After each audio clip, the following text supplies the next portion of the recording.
Years ago, I made an umbrella stand that fits into the skinny space behind the door in our mudroom. I thought it was a clever use of space, and we still use it to this day. So I'm kind of in the same situation in my office at work. I've got this skinny spot behind the door where I stash an umbrella, though just one. So I thought I'd make another smaller umbrella rack to go into my office at work. Now I don't own the office, I just work there, so I can't just screw something into the wall if I feel like it. So I've got an idea where I'm going to make this umbrella stand magnetic so it can just snap into place on the steel door frame. Now this is going to be a small project, so I'm going to go digging through my scraps to find something to build with while I show you the 3D sketch that I've come up with.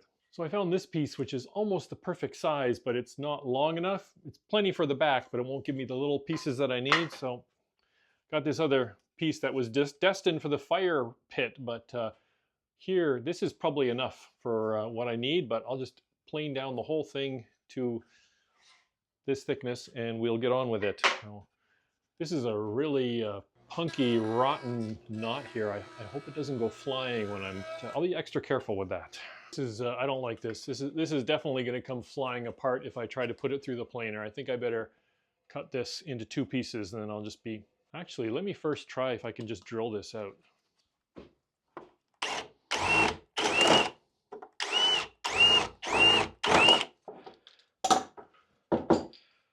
Yeah, that took nothing to bust that out.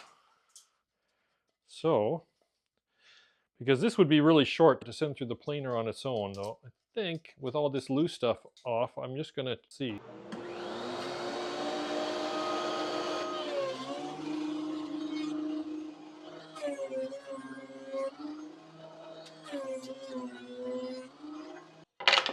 Now, these are both the identical thickness. I'm glad I did that. Just in case I didn't explain it clearly earlier, I'm really glad that I drilled out that knot. It was so loose that it would have just fallen to bits inside my planer and quite possibly jammed and at minimum chipped a tooth, if not more. I mean, or at least scared the heck out of me when it did it. And yeah, I could have cut it here, but that leaves a really small piece that probably is a bit on the small side to feed through the planer, but there is plenty of wood holding it together, and now let's rip it to width and get going.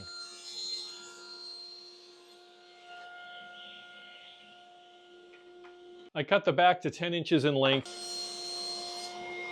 and now I've set a stop block to 3 inches, and I'll cut off the 3 little pieces that I need.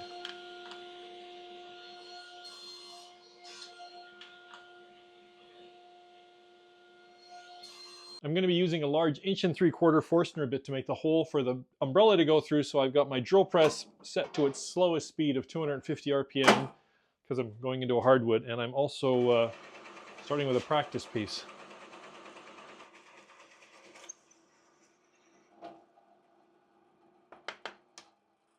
I want to round over the inside of these holes, so I'm going to use my little palm router as a router table and just run it around the inside.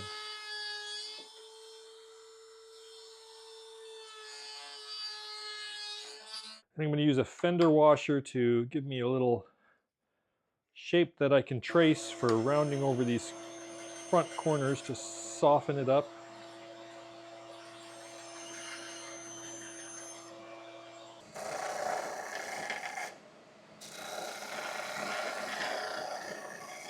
And then a little sanding. I'm going to tack it together with some pin nails and then lock it in with some screws.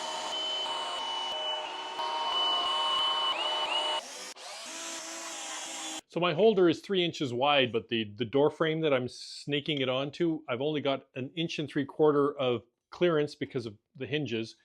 And I'm a little wondering if it might end up going cockeyed because it's just going to be held on by magnets. So I'm going to add a couple of little alignment blocks here along the back that will help this sort of lock up against the door frame. At least that's the idea. We'll see. Consider everything an experiment.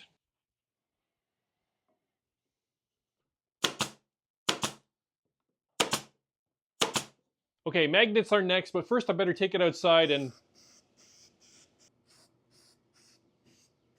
You can buy rare earth magnets at Lee Valley Tools or many other places, but since I work in IT, I happen to have a source of dead hard drives that I can harvest magnets from. This one happens to be 13 years old. All it takes is a little bit of time and some small Torx bits and maybe a little destruction, and I've got two very powerful magnets that I can now use. And in case you've never seen the inside, it's got quite the mirror finish on it. These are the magnets that we want. The top one is easy. And then you have to get the one underneath here.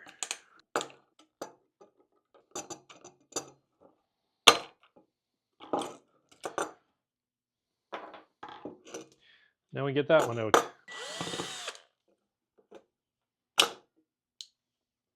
Number 2. The top magnet is great. It's got these nice mounting holes so I can just attach it to something. The bottom magnet also has these mounting holes, but it also has these little right angle pieces that I need to get rid of. So I'm going to